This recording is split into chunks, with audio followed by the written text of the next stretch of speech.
What is up, everybody? Dr. Vibe here, host and producer of the award-winning Dr. Vibe show, the home of Epic Conversations, and I'm the host of Epic Conversations, 2020 Best Podcast News Award winner and 2018 Innovation Award winner given out by the Canadian Ethnic Media Association. I also host the only online broadcast in the world for dads and fathers that is sponsored by Dove Men Care. It's also co-sponsored by Dad Central, Canada's national fatherhood organization, and I'm the board chair for the Global Food and Drink Initiative. It's a multimedia not-for-profit that showcases Blacks in the diaspora.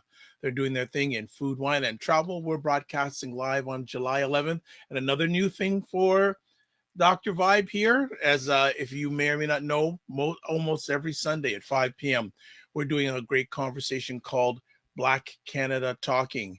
And since its inception, we were doing it once a month at the end of the month. Well, once every week. And then at the end of the month, we'd have a roundtable. But because of popularity and because there's so much going on, and plus we have such a great panel, I asked them if they'd be willing to come on bi-weekly so they can give more content, give more thought process. And they said yes. So this is the first Sunday where Black Canada Talking's panel roundtable will be going bi-weekly as of today, July 11th. And just want to give you some background. Black Canada Talking is a live online event that provides Black Canadians the opportunity to give their takes and POVs on stories that are of importance to them. So let's bring up our panel for today. First up, we've got Miss L. Jones. What's going on, L. Jones? Hi. Well, I got my second shot yesterday, so I'm very tired. Yeah. Like 12 more hours and I'll be great. I'll give it 2 weeks and I'll be like fully vaccinated and I can see my family. So, you just have to ride it out. But yeah, I'm a little under the weather today, but still good to go. Well, thank you so much for taking the time, because I know you could be resting, and I know in the next hour, maximum hour and 15 minutes, you'll be. I'm going back to bed for sure. There we go. Thank you as always. Next up, we have Sarah Onyango from Ottawa. Gatineau, Québec. Gatineau. What's up, Sarah? Bonjour tout le monde. Yeah, it's very sunny here, etc. I'm getting my second shot next Sunday. Thank goodness. Otherwise, I'd have been completely out of commission. In 2 weeks' time, you'll be 100% good to go. Well, actually, yeah. Well, no, you have to wait 2 weeks after, like Elle said, and then you're good. You'll be good to go. Well, fantastic. So nice and sunny in Ottawa today. Good. Next up, Cesar with the stylish white shirt showing his fist is power. The fist is power, and his body is power. What is up, Cesar? How you doing? My sisters, thank you always for receiving me. Thank you to all of you. I hope all of us, we are doing as best as possible. I'm okay. I'm good. Fatherhood and parenting, second month.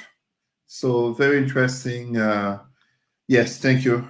Beautiful journey. And, at the end of the day, this is what humanity, Pan-Africanism, but really for all of us, and I mean by that, all of us, whether or not you want to have children, it is to always create a better generation.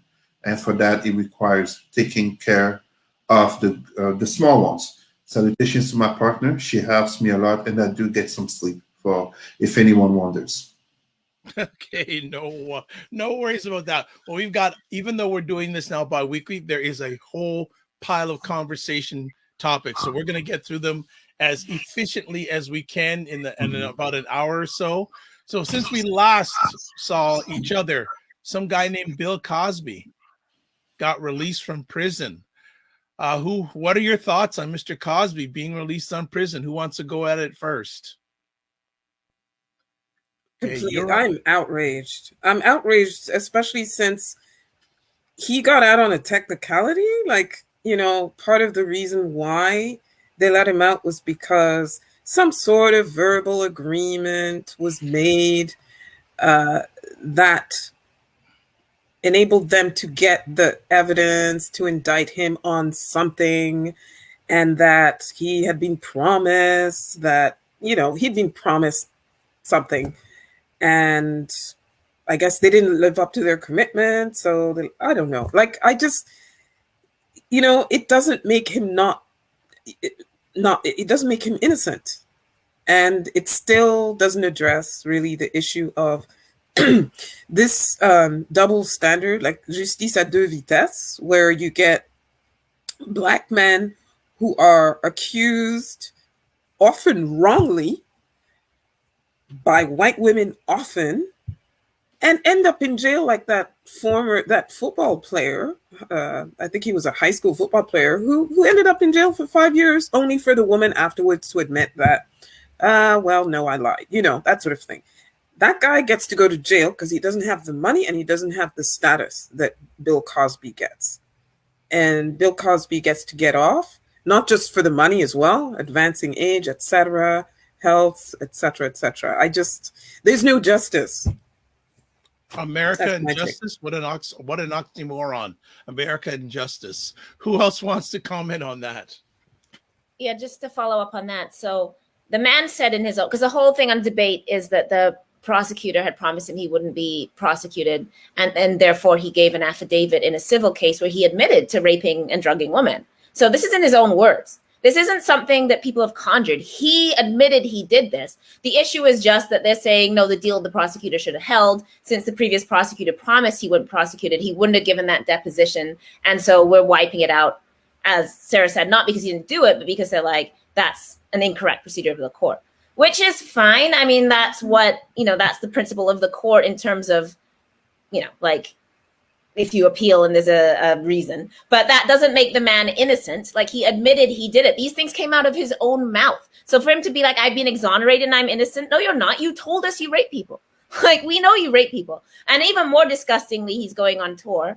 And yeah, he's planning a tour. So the Comedy Basement in Brooklyn said they won't have him, but a bunch of other venues will, because people don't care. And as long as money, and unfortunately, it'll be filled with like our idiot people lining up. It'll all be Black people lining up. And like, God knows what his material will be. Like, is he going to sit on stage and like trash his rape victims? I assume he is. He can't still do his whole I'm America's dad. Like, surely he's not going to try and return to be like respectable Bill Cosby, stop stealing pound cake and pull your pants up. Like, surely he's at least lost that moral ground. But I can only imagine he's going to be presenting himself as some done wrong victim of the justice system, like as if he's the same thing as a George Floyd or something, like we should be rallying around him. So it reveals the deep misogynoir that's in our community as well. I think it's, like in every community, not in ours alone, like misogyny is like part of the air we breathe. So it's in the Black community because it's in the white community. We didn't invent it, right? But yes, this is one of those fault lines where, you got a bunch of particularly Black men that come out and are like, oh, like he's innocent. People just want to bring a Black man down. It's like, no, he admitted he rapes people. Like, we don't have to ride for every Black person on the planet. Like, there are times when Black people are doing things, they are wrong. And like, some of his victims are Black women. So people that want to pretend that it's all white women bringing a Black man down, like Andrea Cossan is a Black woman. A lot of his victims are Black women. So we continue to like fail Black women who are rape survivors as well, Black women and girls. And so we need to do better with that and really think about what it means. It was like just a bad weekend for women, because of course Britney Spears, that also happened the same weekend where her like couldn't get conservatorship. The conservatorship. So it was like, it just showed that not only, we know the justice system doesn't work for Black people. It definitely doesn't work for Black women, and it doesn't work for women. And we know this, it's not shocking, but I mean, just the idea of this man going on tour and like, it's gross. So I don't have much more to say about it, but it's shameful, and God knows what's going to happen with R. Kelly. Like, so like, hopefully but it's Black women and girls. So I'll never be surprised if somebody gets excused for raping Black women and girls. Like, that's been since slavery. We always want to talk about lynching of Black men, and we don't want to talk about raping a Black woman, which is equally part of the same dynamic from enslavement. So, Cesar, final comments on this conversation topic? What can I really add? The sister said a lot. Maybe I'm going to take a risky path here that may offend some Black women, but also some Black men. To be honest, unfortunately, and this is quite odd, because I like how Elle put it regarding, kind of like Bill Cosby coming forth most likely as a victim of the justice system, aka in terms of his agreement, he should have never gone to jail, So technically, we would be tempted to say, well, the justice system worked for him, and who knows, maybe he's going to even sue and get some type of compensation. At the same time, we have to be honest. Even if a man or a black man wants to stand up for black men, etc., we have to be honest. He confessed to himself. He confessed, to my knowledge, from what I read, he confessed that indeed he did give pills that were in the purpose of drugging for sexual encounters that were therefore unconsented, aka that's rape. So it's very it's very interesting to see how you have a man, he happens to be black, but definitely he's rich and famous, who is benefiting from a technicality getting him out of jail when we have to be honest. If he was poor, I'm not sure that technicality would have been found and benefited him. On the other side, and of course, I'm not trying to deflect, but on the other side, we still live in that society where indeed the violences, notably rape, that occur to black women go too often silenced and forgiven, aka it's kind of like a pass. And when I say a pass, allow me to side with the original Aunt Viv, who took it on, I believe it was on Felicia Rashad. So Mrs. Huxtable, I was never a fan of the Cosby Show, to be honest. So please don't mind me if I get the names wrong. But I think on Felicia Rashad, who was showing her support in claiming an injustice has been done. I don't know if a man can clearly say that he has, in some way or another, participated in the rape of women, notably black women, technicality or not, I'm sorry, he deserves to go to jail. I mean, this is my personal opinion and an opinion that I had before I was father to a daughter.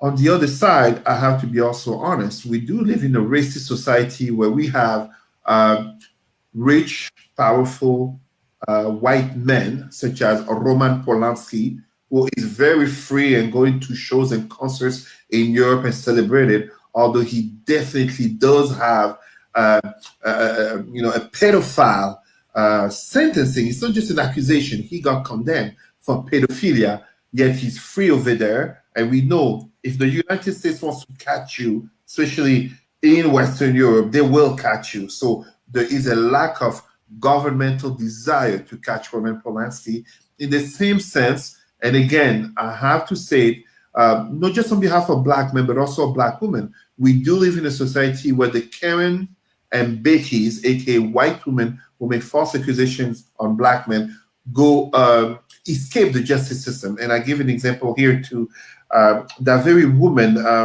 what's her name again? Carol, I think her name is Bryant Dunham, Carol Bryant Dunham. That is the white woman who falsely accused Emmett Till back in 1955. So one could say that decades later, she admitted that it was a lie and therefore she shouldn't be brought to justice. But my dear black people, let's be honest. Those Nazis, even when they're in their 90s, they get arrested and brought to justice. So if you ask me, indeed, that technicality that's helping Bill Cosby, it's a shame. It's not a shame because he's a black man. It's a shame when you look at the other circumstances, such as Polanski and Dunham white woman. However, and if I would just bring one last point to this, and I think we have to be a little bit honest here. Allow me to take the side of comedian as a co-comedian with Bill Cosby. And it's not that he supported Bill Cosby. I do not know that. But D.L. Hughley made a very good point in terms of whether or not Bill Cosby and R. Kelly should be canceled. Should we separate the artists from the acts? What he said was, canceling Bill Cosby and R. Kelly, the black community, and yet we are here singing the national anthem of the United States, fully knowing that blacks were still held slaves when it was conceived. So I think it's a reflection that we must keep having. And indeed, as Elle said, I very much agree with that. Just because you stand for black people doesn't mean you have to stand for each and every black person, especially if that person is shown to be hurting or causing pain in the black community. The drug dealer, the pimp, the the one that everybody knows is a pedophile. And yes, that can be a woman as well. R. Kelly was raped by his older sister. You don't have to send for each and every Black person by default of race. We have to be accountable to our own, and that includes not showing support when we do know XYZ indeed has committed rape by their own admittance. And in that case, I cannot show support to Bill Cosby.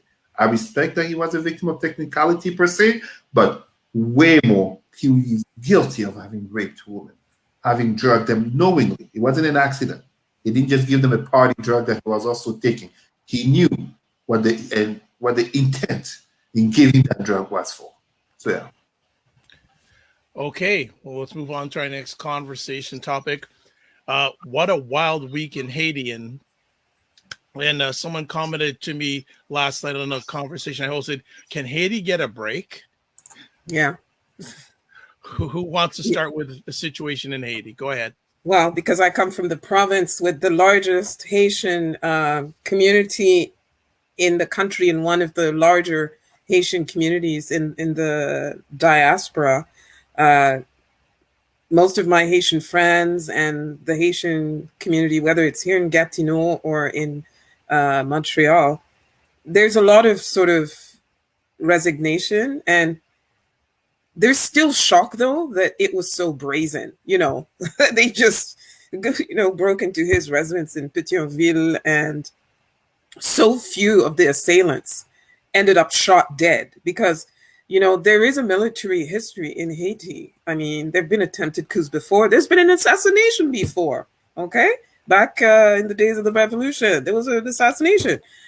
But just the brazenness of it all, and then the involvement of all of these foreign mercenaries from Latin America. I mean, that was just, crazy. But myself, I was like, oh, here we go. Here's yet another, tuile qui s'abat sur Haïti. It's another, hard knock for Haiti. And people who have not been following here in Canada will be shocked because they will not have been aware that, inflation and gang violence have been, spiraling, and food and fuel costs have been skyrocketing, and food and fuel have been getting more scarce. And they may not be aware that 60% of Haitians earn less than $2 a day. And Haiti is still in 2021 trying to recover from the 2010 earthquake. Remember all those billions that flowed into Haiti, when the earthquake happened? Well, it didn't trickle down to everybody. It actually didn't trickle down to most of the people who needed it the most in Haiti. Mm-hmm. And of course, after the earthquake, there's that Hurricane Matthew in 2016, and all the political upheaval that has continued unabated. And recently on our show, Black on Black, actually yesterday, we had my friend J'Afrique Haïti, Jean Saint-Ville, who is a Haitian activist, sort of providing, the history of interference, foreign interference, whether it's the United States, Canada. Canada is heavily involved in this. And there's a need to sort of examine, Canada's role in all of this. Like, what are we doing there? Why are we always going to find Canadians where, things go wrong? Apparently, one of the assailants was a former security guard at the Canadian embassy, for example, right? The companies that go there, all those Canadian NGOs, many from Quebec, from my province, are they really about, orphanages and education and sanitation and healthcare? Are they really all about that? What is going on? And so now Haiti is it's a state of flux because I don't know if you guys are aware, but the Security Council did meet on Thursday. And the Haitian authorities have made a request for assistance again. And now there's a thing where the current prime minister, everybody's kind of questioning him being there.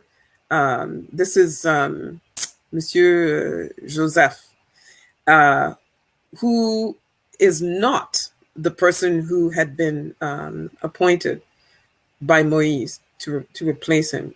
It was Ariel Henry who had been named.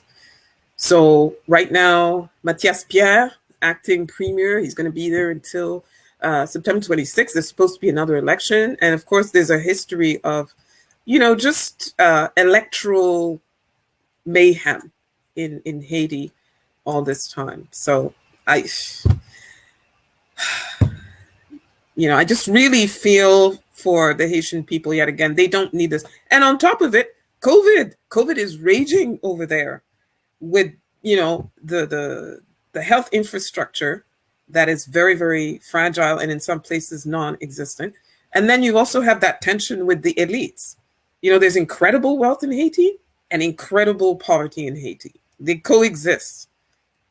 And I'm just wondering, how long is that sustainable? That's all I'll say. Cesar, because Cesar probably has the history as well from revolution. Thank you so much, Sarah. You gave very good context. What I could say, and of course, I'm not Haitian. None of us are Haitian. My father has been to Haiti as a lawyer. I did not get that opportunity yet. But as we are all from the continent, all our ancestors, as Black people, all of our ancestors may have been cousins, brothers, sisters, etc. yesterday, 500 years ago, or 200 years ago. It's important to remember something.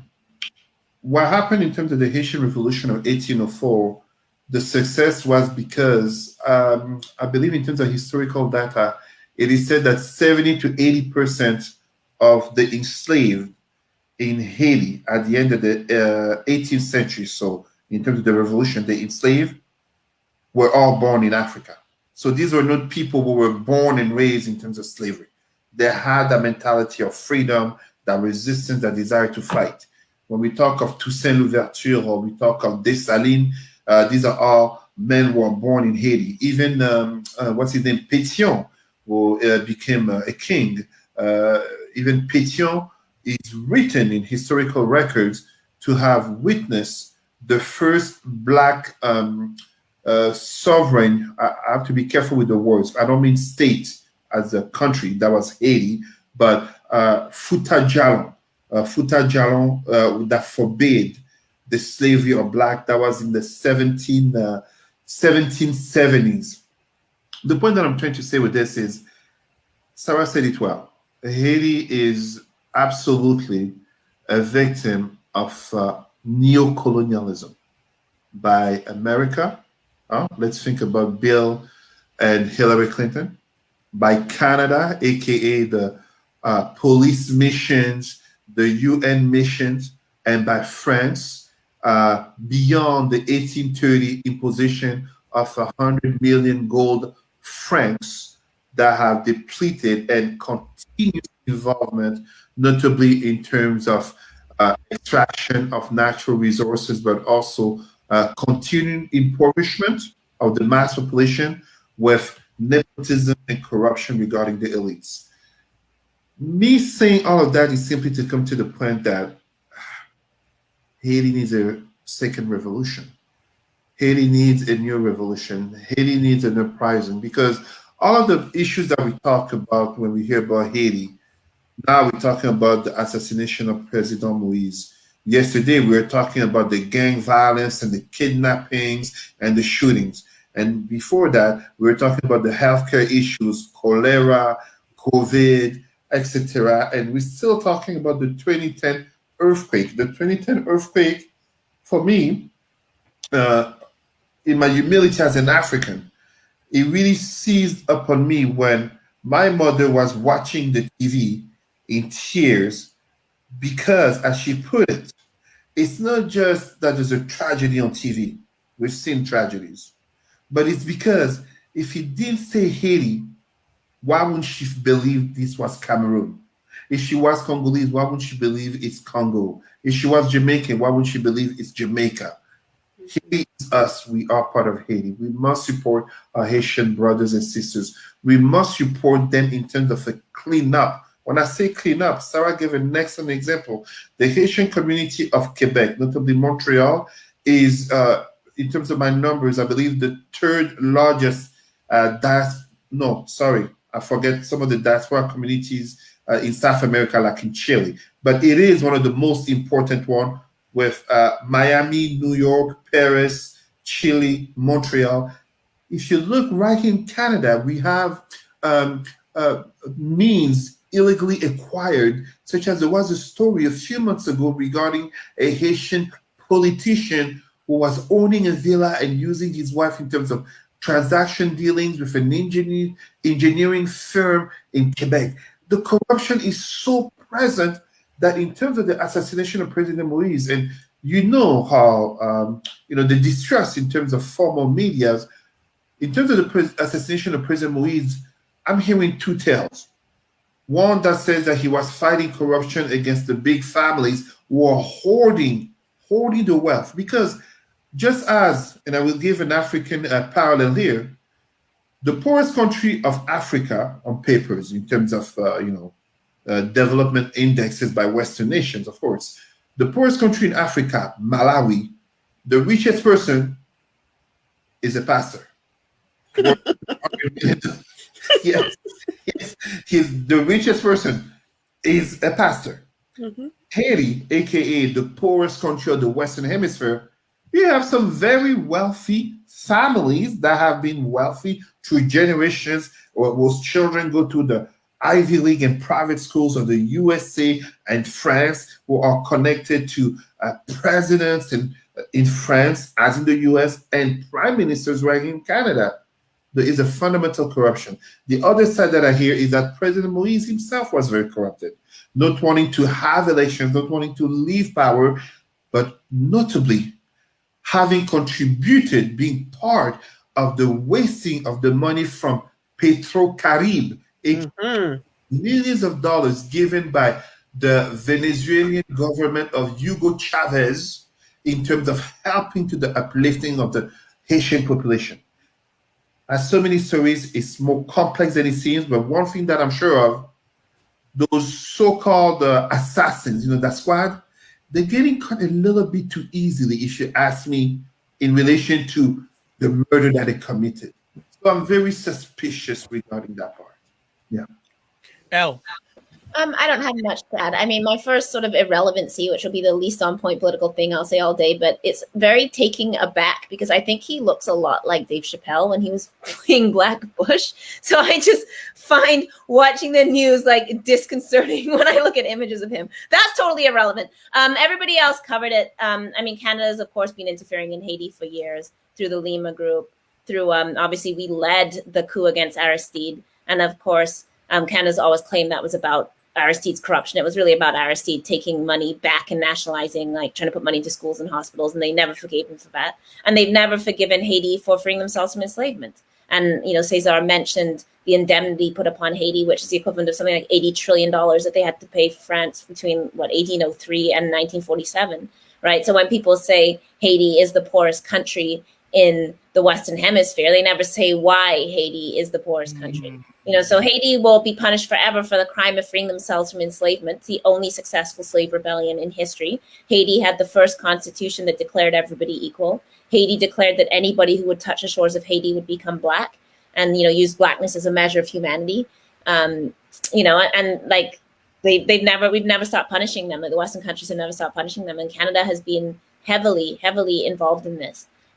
Although we always like to represent ourselves as sort of outside of the machinations of the world when it suits us, right? And it's the same thing in Africa. So yeah, I don't really have anything to add. I think we've really covered it. But yeah, I mean, the punishment continues for liberation. Well, thanks for ending on that one. Oh, excellent. Next up, we have new female Indigenous leadership in Canada. Inuk leader Mary Simon has been named Canada's first Governor General, and then also RoseAnne Archibald elected first female national chief of the Assembly of First Nations. Are these significant events for Canada? Who wants to tackle that first? I brought it up, so Go ahead. Yeah, I mean, I was waiting with bated breath. Who's going to take on Julie Payette's mess, right? And I had always said to myself, it has to be a person of color, because that's usually who they bring in to clean up a mess. And it most likely was going to be an Indigenous, a First Nations or Indigenous person. So Mary Simon is quite a decorated activist. She's from Nunavik, and she's from Quebec, my province, even though she doesn't speak French. She used to work in media. She worked for the CBC, Northern Service, in the 70s.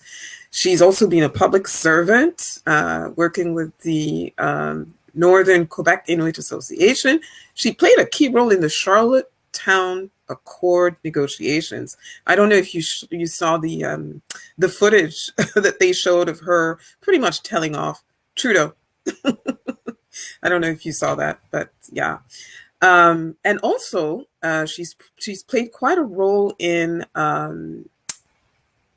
Northern affairs and circumpolar affairs. Specifically, she was Canada's first ambassador for circumpolar affairs from 1994 to 2004, the lead negotiator for the creation of the Arctic Council. She was most likely the first Inuit ambassador, Canadian ambassador to a European country, which was Denmark from 1999 to 2002. And she becomes the 30th Governor General of Canada. And for me, having her there at this time, because, for our American friends who might not really be following, right now it's all about the unmarked graves that are popping up on land of different residential schools. There's still thousands more to be found. So there's that going on. There's the Trudeau government that's continuing that tradition of fighting First Nations communities who want to take back, the care of their children, and who are looking for, equal funding for their kids and opportunities for their kids. They're looking for water, the water advisory thing. That was a big plank in the Liberal platform, etc. We just had the missing and murdered Indigenous women and girls. We had the commission, their calls to action, etc. There's all of this. There are all of these issues, and there's all of this momentum around First Nations, Indigenous, Inuit, Métis issues. Actually, interestingly, all in the same week. The new Governor General is Inuit. The Assembly of First Nations elects its first ever national chief in the person of RoseAnne Archibald, who has been the regional chief in Ontario. And then Trudeau went to, where did he go? Was it Kawa? No, it wasn't Kawasas. He went to some Métis territory. Was it a Métis territory he went to sign an accord where they were handing back control to the Métis of child welfare issues.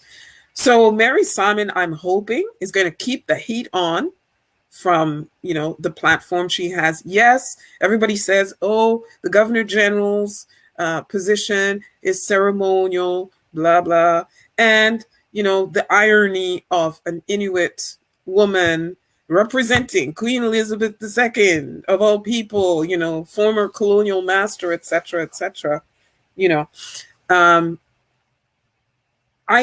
And another thing too, people say, yes, ceremonial.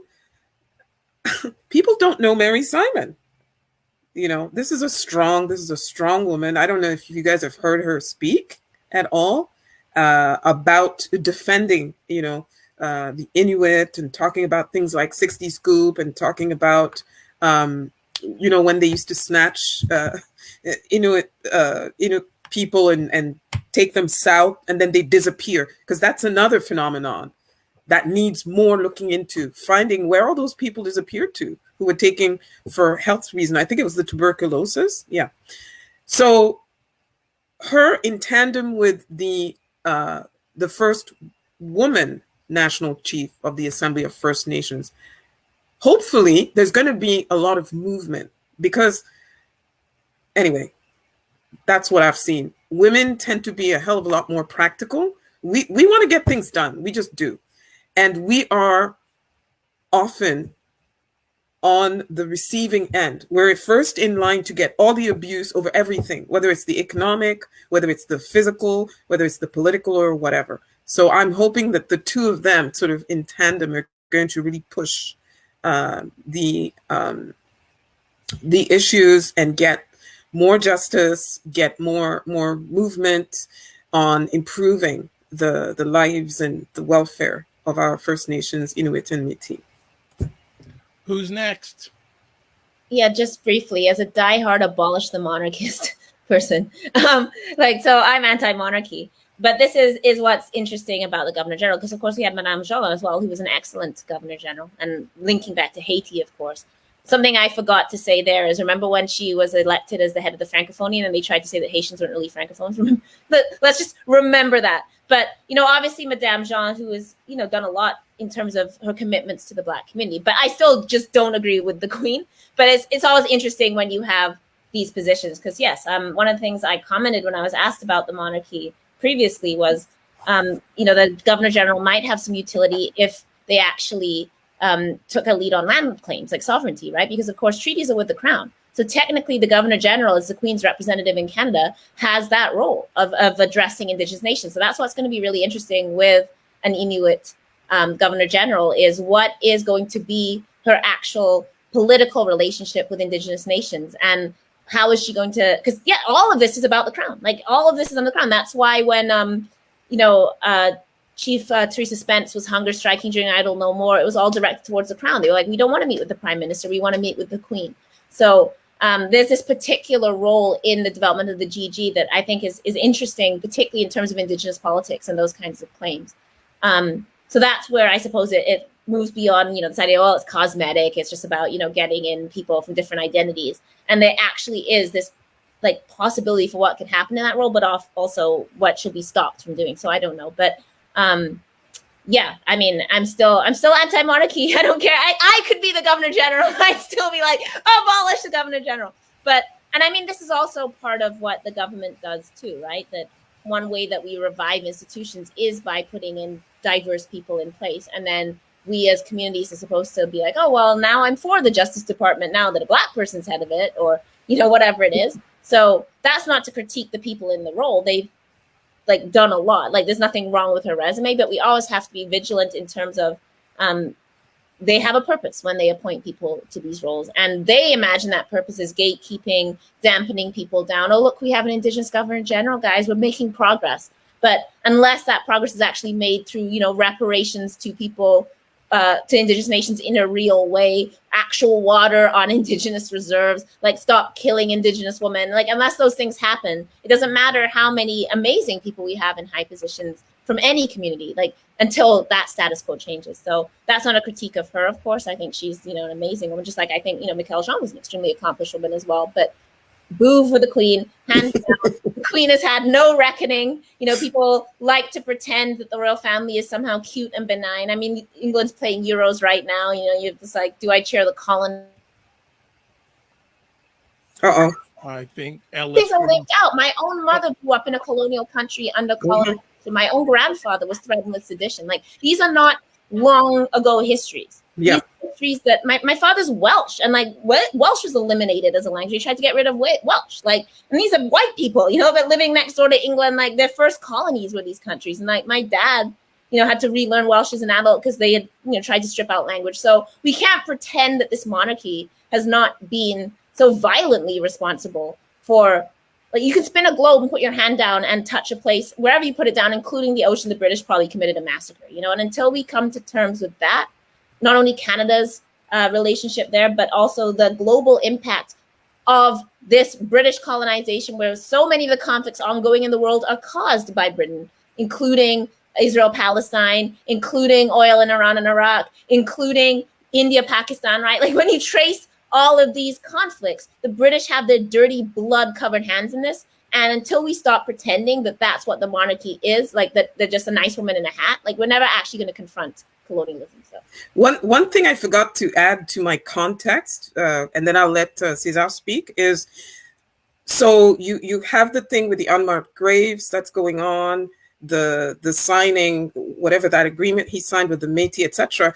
But this is also the same week where you had Mamalak Kakak from Nunavut, an amazing young woman MP, New Democrat, who has decided she is not running again, and who made, guys, if whoever's tuning in, you need to look up this lady's farewell speech in the House of Commons explaining the plight, especially of Indigenous, First Nations, Métis representative in our national parliament, and just how they pretty much are run out. And after her farewell speech, her press conference that she had with Charlie, was it Charlie Angus, where they were talking about calls to action, where she had to tell off the reporters who wanted to change the topic.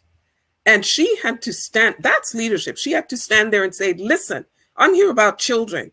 I'm here about missing children who were raped, white priests and nuns who have disappeared overseas, who the government is not repatriating so that they can be prosecuted for their crimes. And you want to change the subject and talk about, other topics, etc.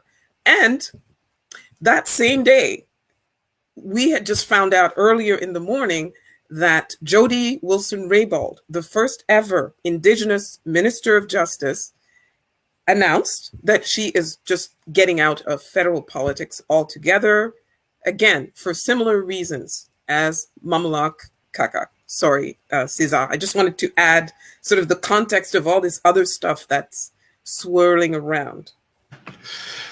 No apologies at all, Sarah. You actually did speak to the point, one of the points I was going to address regarding Mamalak Kakak. And I say this as with much respect to our First Nations, Métis, and Inuk people, as we are Black people, recognizing that we are on colonized land. Pan-Africanism support Indigenous rights. But as a Black person, I very much support what Ms. Kakak is doing, because to be quite honest, and I don't hide my positions regarding Abrahamic religion, I am getting tired of expectations or hopes of an apology from a pope who is very much a hypocrite, by the way. And as such, Mrs. Mamalak Kakak is dealing with white supremacy the way it's supposed to be done. Let them know what's up. It's a lawsuit that needs to be taken care of. Regarding Ms. Mary Wilson, Elle basically alluded to what I was going to say. Always that trap in which progress for non-white people under white supremacy is to serve the interests of white supremacy. The Governor General is the Queen's representative, aka the Crown, aka when the Indigenous community said they want reparations from the Crown, she is not supposed to advocate for the Indigenous community. It's a trap. That's really what it is. It's a trap because she is expected to represent the interests of the Crown, aka Canada, aka the Queen of England. Now, on the topic of her, one thing I must address is very much the colonialism that she is a victim of from the very day of her announcement. That colonialism in being that she does not speak French, but she's bilingual. She speaks her Indigenous language and she speaks English. And yet we saw some obviously not racist Francophones from Quebec. From Quebec be offended she doesn't speak French. Please, as I share my emails on links and resources in the Department of Child Welfare across the province every 2 weeks about, show me that one previous Governor General, and we can exclude here any non-white Governor General, but show me any white Governor General who spoke any Indigenous language of this land. Julie Payette. Was she spoke an Indigenous language? Well, unfortunately, that is not going to be the highlight of her career when you see how it turned out. But you see my point. I mean, to me, she's bilingual, and those who are francophones, guess what? Too bad. The last thing I'd just like to mention was the fact that, and this was very much in terms of speaking about Mumila Kakak. I just want to remind, as we're speaking here, Governor General representing the Crown, for us as Black people, we need to pay attention to what's going on in Jamaica, as there is a petition that has begun in terms of petitioning for the Queen of England. So it's not just the British government here, the Queen of England, for reparations on slavery. Because indeed, Jamaica being part of the Commonwealth, the Queen of England, Elizabeth II, or whoever replaces her, Charles or William or whoever else, basically become the king of Jamaica. It's an outrage in the 21st century. It's absolutely an outrage. So that is basically where I stand. Also, they appointed. Elle has something to say, I could tell. I was saying also, Holness got appointed to the Queen's Privy Council, so that's a coincidence, right? So the Prime Minister, Michael Holness was appointed to the. How did I miss that? It's not completely over my head. Appointed to the Queen's Privy Council. So, wow. And I actually hadn't put that together with what you were saying, Cesar, about the reparations letter. So that's convenient, right? The Caribbean has a very developed reparations program, a very developed movement. And isn't it a coincidence? And then they go and put Holness in the Queen's Privy Council. Just, Interesting. All right, let's move on. After tenure controversy, Professor Nikole Hannah-Jones, the lady behind the 1619 project in the U.S., says she's going to join Howard. Yep. My dad's alma mater. Yeah. Instead of going to the University of North Carolina. Any comments on Miss Hannah-Jones giving the snub to UNC? Hallelujah. Hallelujah. Because they thought they were going to punish a sister, who went through the process like everybody else, put together a kick-ass tenure package, went through, the process. They put her on hold. And in fact, it may turn out to be a blessing in disguise, because she's going to Howard to be a tenured member of the faculty at the Cathy Hughes School of Communications. And Dr. Vibe, I'm sure you know who Cathy Hughes is, who is a broadcasting trailblazer. She also went on a morning show anchored by a Black woman and announced her decision to a Black woman. Okay? So these UNC people are waking up and seeing this on CBS News. There was also a statement that was released at the same time through the NAACP. And Nikole Hannah-Jones is also going to be joined by none other than Ta-Nehisi Coates, which is completely awesome. And so Ms. Hannah-Jones is going to be at the Center for Journalism and Democracy. And what she's going to do there is pretty much going to change the way journalism is done, because, they're going to develop brilliant Black journalists like herself and Ta-Nehisi Coates, who have those investigative skills, who can go out there and tell the stories that need to be told, that are, even when they're told, they're not being told properly. And she is an alumna of UNC, so it wasn't easy for her to say, no, we're not doing this. So I read the three reasons that she gave for her decision. The deadline that was missed by UNC. They were dallying and not getting back to her. The criticism from the big donor who was funding the chair that she was going to occupy, and the way the student protesters were treated when they went to that the meeting and refused to leave. So nope, good for her. And I just, only good things can come out of this, really, only good things. And I'm going to let Elle talk about what Ms. Hannah-Jones talked about the experience of being a Black person and a Black woman in these ivory towers in academia? Well, yeah, I was going to say that the power of the donors increasingly in the neoliberal university, obviously, as public resources is stripped, then all these rich people, and this is U of T with the Azarova firing, right, with the Center of Human Rights, where Justice Spiro got involved and was like, I'm a big donor and I don't want you to hire this person that speaks out about the rights of Palestinians. And then the dean went and basically got rid of the hire. And it's very similar what happened with Ms. Hannah-Jones, right, where the biggest donor basically got involved and didn't like the 1619 project and, you know, all of that right-wing smear. I mean, I wouldn't want to be teaching an American university right now with all this critical race theory stuff. I mean, University of Nebraska just tried to pass a resolution banning critical race theory from the classroom. So I can't imagine being a Black professor in the States right now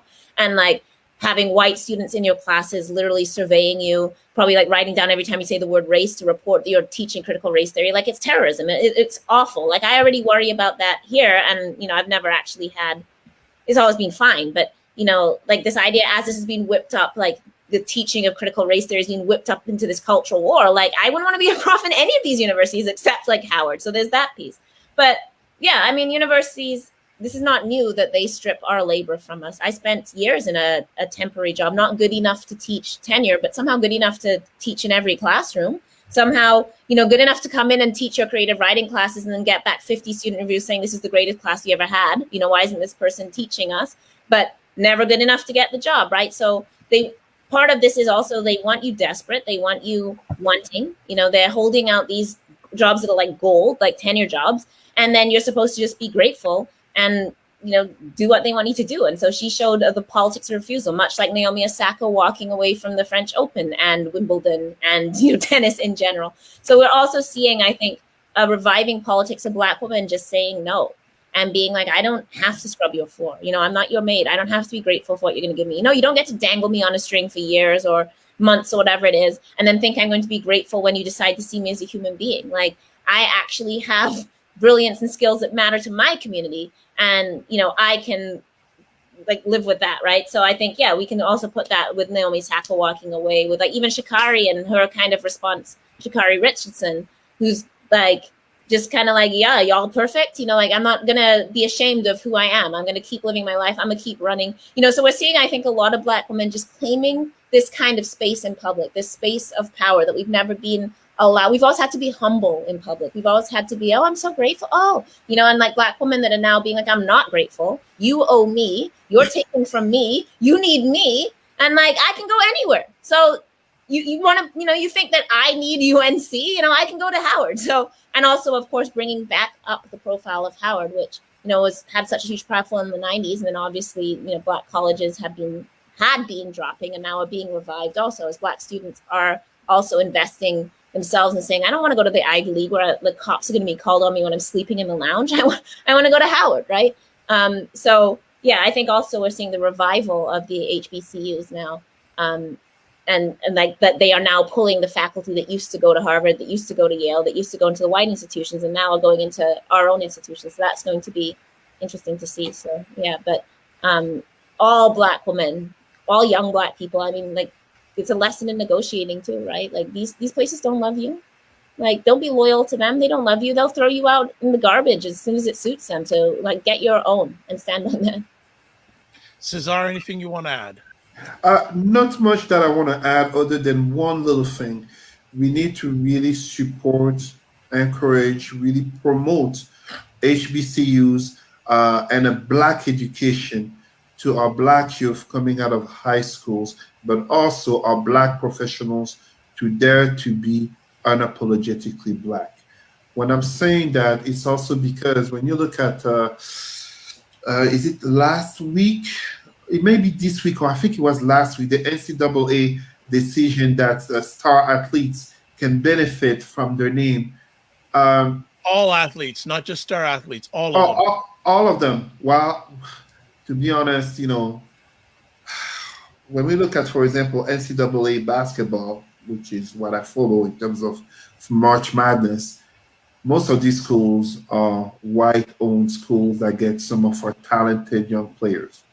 The mix of athletics and academia is notably in terms of bringing in money to these schools, but also to raise the level of that school in terms of standing, in terms of benefiting from XYZ who went to that school, becoming an alumni, helping for XYZ program. So the only thing that I will say regarding this story is much respect. We need to support our own people helping our own institutions. And yes, I do know for those who will want to criticize, yes, there are white students who go to HBCUs. Yes, there may be even some type of white leadership, but first and foremost, those are HBCUs, those are black schools, and we need to support our students, our professionals to want to go there instead of keeping on going to these Ivy League and not even often Ivy League white schools where time and again there are victims of racism. Time and again. That's all I would say on that. And oh, one quick little thing, if you don't mind, and I don't mean to derail a message that Italy won the Euro final. Yes, they did 3-2 in a shootout. I will assume that Al Jones probably jinxed England with a comment on the monarchy because it turns out that my friends informed me that all three black players who took a penalty kick, they all missed. So on a more serious note, expect a rise of online racism. Oh boy! Last week, was it last week? Monday, just as happened Monday when Mbappe missed the penalty kick for France. So here, all three black players, all three of them. So yeah, because the thing is, England scored on their first two shots. And Italy scored on their first one, did not score on their second. So that just heightens. So keep an eye on social media. That's going to be fun. Well, we got two more quick stories to get in right quick. First of all, we got COVID in Africa. I know Cesar, you wanted to have a quick comment on that, COVID in Africa. Yes, I just wanted to take a quick moment. As last show, 2 weeks ago, I reminded our black people to keep Brazil in the thoughts, to educate themselves, to look it up in terms of the rise of COVID in Brazil. Here I'm talking in terms of Africa and giving an example regarding the country of Uganda, where there has been an extreme spike in terms of COVID cases, but also deaths. And it's really tragic when we look at a country that technically should be richer than it is. The president led by, let's call it what it is in Africa, president/dictator Museveni, and the failure of infrastructures is leading to unnecessary deaths. Allow me to say this. Of course, I am not a medical professional, but as a Pan-Africanist, I know very well one thing. As I was giving the example of Malawi, which has one of the highest HIV cases, aka about 10% of the population, so of the adult population. So you can imagine what COVID can do as damage over there, and yet the richest man of the country is a pastor. We can easily understand that there is a fundamental problem in African countries where you have president dictators and the family who are billionaires, and yet we have crumbling hospitals. We have a lack of so much everything and anything that a pandemic such as COVID just leads to further and further death. It's tragic. When I say it's tragic, I had raised a quick pop-up, and if you just see that all the way to 69% of cases since June have been reported since June 3rd. It's very tragic. I have a friend over there, Mary Ichode, and others in Uganda who are working there, who made me aware, and I'm just basically being the messenger for those who are on the ground. No credit to myself, but yes, my friends, COVID, we can talk about the white conspiracy and everything, but no, COVID kills black people as well. So if you have family in Africa, if you have family in the Caribbean, we were talking about Haiti, please, please, please get that COVID vaccine. Yes, it's a vaccine. Just like any vaccine, there may be complications in less than 1% of people who will take it. It's human, it's life, but please be safe. I had my second vaccine shot, my partner and I, on Monday. So yes, I'm still alive. I'm here. I'm very well. No second effects. So please, please, please, my thoughts regarding COVID to Uganda, to Haiti, to Brazil, and all of our Black communities, as in Montreal, Toronto, NYC, etc. Thank you. Yes, and speaking of Uganda, I'd like to thank Nikole Waldron because she brought up Tanzania. You know, the East African region, I'm from Kenya. I'm actually from Lake Victoria, and Uganda we can see Uganda from where we are. Like, you know, it's right across. And it's all one same sort of ecosystem because there's a lot of trade and travel, you know, between countries, etc. We're going through the same thing in that part of Kenya specifically, with really, really the worst hit. But I just wanted to quickly give that World Health Organization aspect as well, because they say that new cases on the African continent have been increasing for 7 weeks straight and risen an average of 28% week on week over the past month. Okay, this is the Africa Centers for Disease Control, and more than 251,000 new cases were recorded in the week ending July 4th, and we are we're in the middle of a third wave, which is gaining speed. Yeah. I'm sorry, Sarah. I was just going to say they had a special session. Yeah. I forget the lady's name, but they had a special session of Africa this African version of the CDC. Yeah. I think it was last week, in which they were saying, "Hey, this is serious. This is not." No, this is what I've just been quoting: the African Centers for Disease Control and Prevention, right? And like you said, you know, the worst hit countries with this third wave: Senegal, Malawi, Uganda, DRC, Namibia, Zambia, Rwanda, and Tunisia. And Rwanda is an interesting story because Rwanda, they did the right thing originally. Kagame had the curfew thing in place, the curfew, the stay in place, the testing. They had all of that, and they opened slowly. And now, look where they are. We shouldn't be shocked. Like I said, that entire region is interconnected. There's a lot of movement between the DRC, Uganda, and Kenya and Tanzania. We also have refugee populations that everybody has forgotten about, okay? And, you know, we're not hearing the situation in the camps as well. But I'm going to stop talking about statistics, and I'm going to appeal to people who want to help with the effort in Uganda specifically. My friends at Mama Watali has a campaign going. They have a GoFundMe. I think they're trying to raise $200,000 so that they can get equipment over there, respirators, PPE. They don't have PPE, okay? And medications and you know, things to treat people that end up in hospitals. So if you can look up mamawatali.org or go to Afro Global Television, Moses Mawa and his team are also supporting the effort in collaboration with the Ministry of Health in Uganda, the Ugandan High Commission here in Ottawa, and the Ugandan associations here in Canada. All right.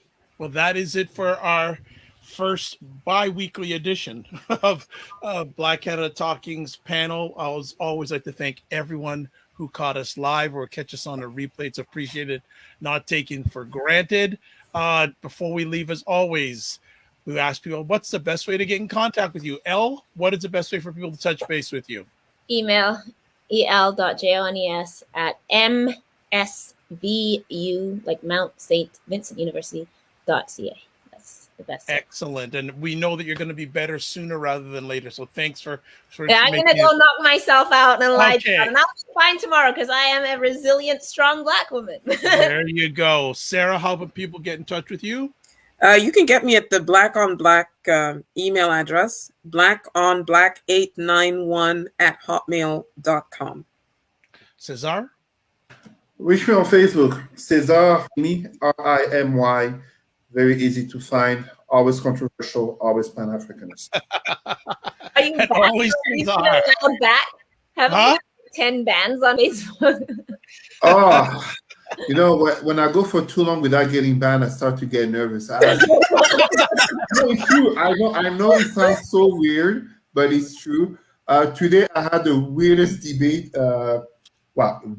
exchange with, I don't know if, I mean, here they don't talk. I think Sarah might know what I'm talking about. It's called les identitaires blancs. So these are white people. Yeah, who are into identity politics. We'll go through identity politics in terms of the country. So basically, what you will call Republican conservatives, but in France, and there's a page in France that basically is a concentration of them, but it's only political and social issues conversation. And this lady was telling me about an incoming race war, and she got very offended as I reminded her that back in 1940, a lot of French people actually betrayed their own country. Was Germany. They collaborated with the Nazis. And now, 70 years later, when you consider the 2 World Cups that France won, it wouldn't have been possible without blacks and other. Bleu, blanc, black. Exactly. So I told her, like, don't worry. There's no worry about a race war. There will be a lot more traitors. She lost it. It's that type of exchanges that I get banned for. Well, all right, folks. Thanks again. And unfortunately, Warren Clark could not make it today, but we will catch him in the next few weeks. He's transitioning to a new location in Canada. And when he comes on, he will go into more detail on that. So thanks, everyone, for making it today. My name is Dr. Vibe, host and producer of the award-winning Dr. Vibe Show, the home of Epic Conversations. I'm the host of Epic Conversations 2020. Best Podcast News Award winner, 2018 Innovation Award winner given out by the Canadian Ethnic Media Association. I host the only online program in the world for fathers and dads that is sponsored by Dove Men Care, also co-sponsored by Dad Central, Canada's national fatherhood organization. And I am the board chair for the Global Food and Drink Initiative, which is a multimedia not-for-profit that showcases Blacks in the diaspora that are doing their thing in food, wine, and travel. As always, I close off with this: live your life as a dream. If you can dream it, you can make it. Sometimes you have to get small to get stronger. Block assumptions and aim bigger, aim better, aim higher, aim wider. Love, faith, and respect. Remember to give yourself grace. Subscribe to the Dr. Vibe YouTube channel and or us on Facebook. It's appreciated, not taken for granted. And God bless. Peace to you all. Keep the faith. And thanks to BIA Media for the production. We will see you on Black Canada Talking next week, but the panel will be back in 2 weeks' time. All right? Give yourselves grace. Peace.